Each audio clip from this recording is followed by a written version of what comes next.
Hey guys, and welcome back. This is part 4 on my series on solving equations, and I'm going to share with you 3 of my favorite methods on how to solve quadratic equations.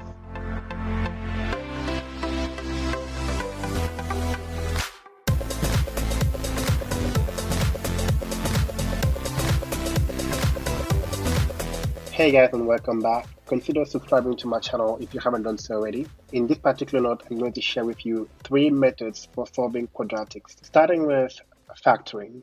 Factoring is a method that I like because it's quick when you have a quadratic that is easy to factor. The second method is going to be by completing the square. This is a little bit more complex than just factoring, but I like this method because it works for absolutely every quadratic you can think of. And the last method here is going to be by using the quadratic formula. Again, this is going to work for every single quadratic ever because it's a formula, and it requires you to remember what the quadratic formula is before you can go ahead and use it. Okay, so let's move on into some examples so you can see what I mean. So we all know a quadratic is written in the form ax squared plus bx plus c equals to 0. And so I like to use this factoring method if my quadratic is missing some terms, if it's missing the last term or the middle term.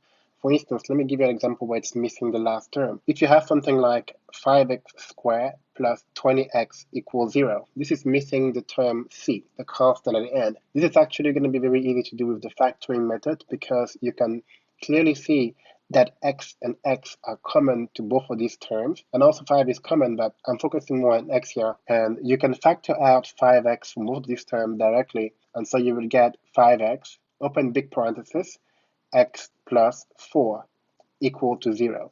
And so with that, you can then see that x has to either be equal to 0 to make the first factor here 0, or it has to be equal to -4 to make the second factor 0. So once you have those two numbers, you're done because those are actually what's going to make your equation 0, right? So if you have factors that multiply each other equal to 0, then the only way to make this the entire equation 0 is if one of the factors is 0. And so what happens when the middle term bx is missing? So you have something like x squared minus 1 equals 0. In this case, you can use the difference of square to factor your quadratic very quickly.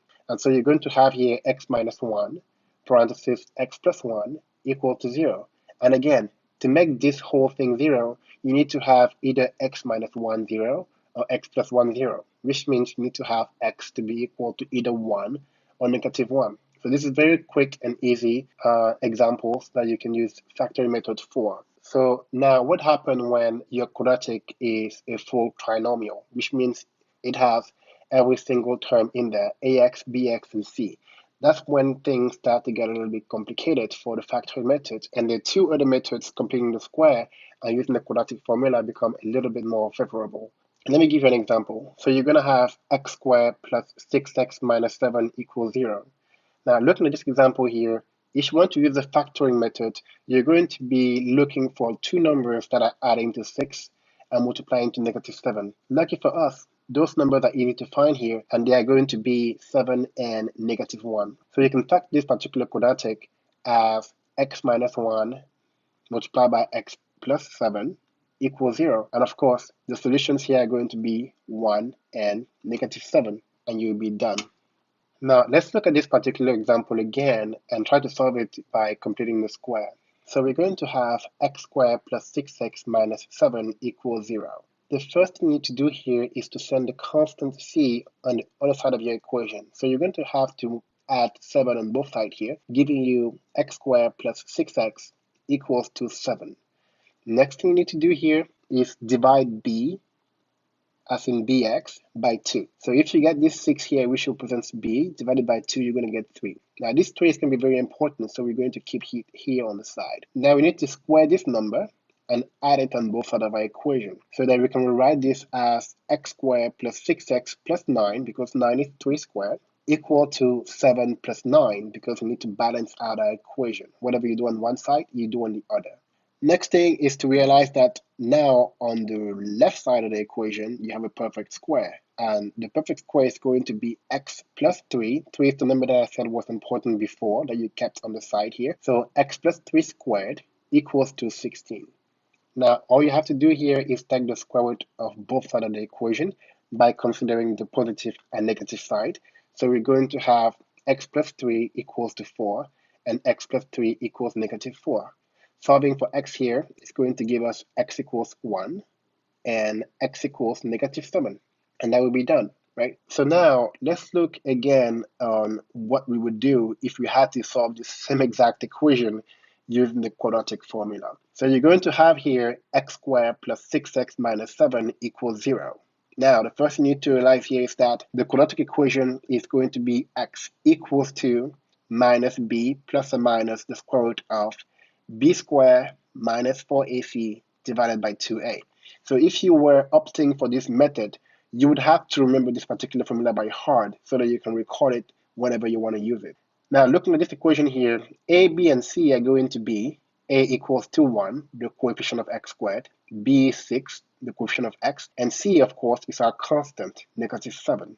All you have to do here now is just plug in those numbers into your quadratic formula and you'll be done. So you're going to have here x equals to negative 6 plus or minus the square root of b squared is 36, and then minus 4ac is going to be minus 4 times 1 times negative 7, giving you 28. Divide that whole thing by 2a, which is something as just 2. Then you're going to get x equals to negative 6 plus or minus the square root of 36 plus 28 is the same as 64. The square root of 64 would be then 8. And so now we're getting x equals to negative 6 plus 8 divided by 2, which is the same thing as 1, or x equals to negative 6 minus 8, which is negative 14, divided by 2, which gives us negative 7. So as you can see here, you can solve the quadratic equation using either the factoring method, the completing the square method, or the quadratic formula. Now, factoring is going to be best when your equation is something that's easy to factor. And whenever the equation you have is too difficult to factor, you're going to have to fall back to either completing the square or using the quadratic formula.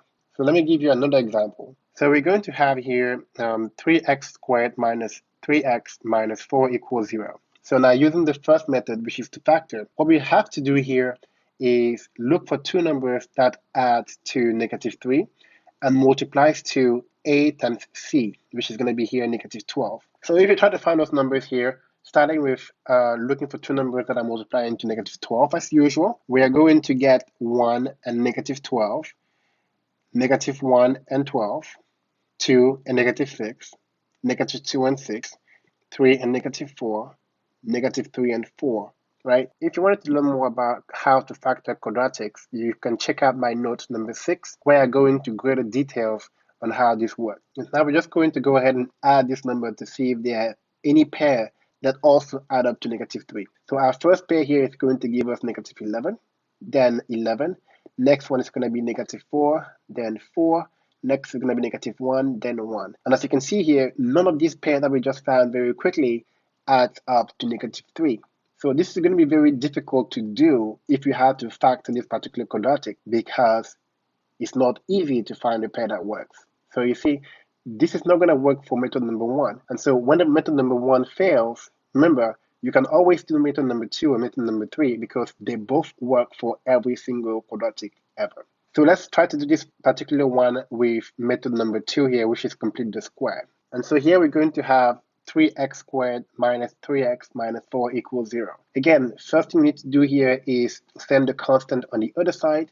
So that's going to give us 3x squared minus 3x equals to 4. Now we have a problem because there's a number in front of our x squared here, and we don't want that. So the next best thing to do would be to get rid of it by multiplying the whole equation by 1/3. And so we're going to have x squared minus x equals to 4/3. Then we can go ahead and look at b here, which is going to be negative 1, divided by 2, and then square it, which is going to give us negative 1/2 squared, which is going to give us 1/4. So I'm going to write this equation by adding 4 on both sides, which is going to give me x squared minus x plus 1/4 equals to 4/3 plus 1/4.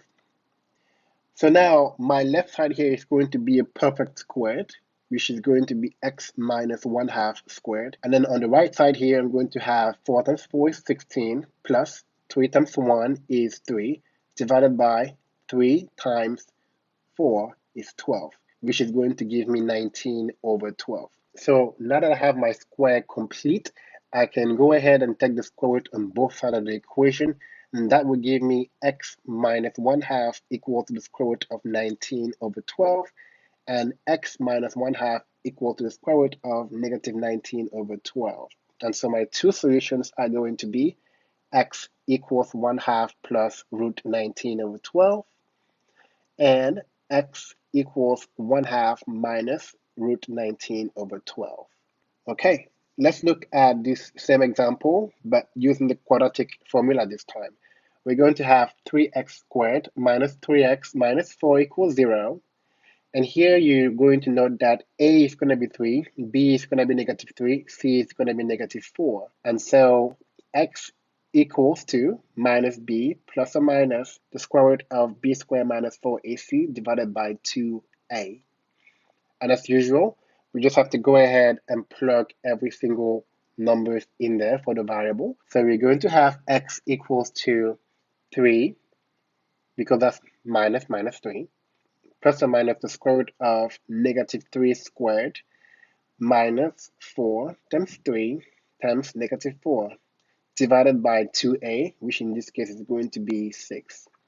And so that will give us 3 plus or minus the square root of 9 minus 4 times 3 times negative 4 is going to give us 57. And so divide that by 6. And this should be done. But just to show you that this is the exact same solution that I had with method number 2, 57 here can be written as 3 times 19, and 6 here can be written as the square root of 36, which is the same thing as the square root of 3 times 12. And so with that, we're going to have 1/2 plus or minus the square root of 3 times 19 divided by 3 times 12. The 1/2 here is just a simplification of 3 divided by 6. And so now we're going to have 1/2 plus or minus the square root of 1912 after canceling out the 3 and 3 in the numerator and denominator here.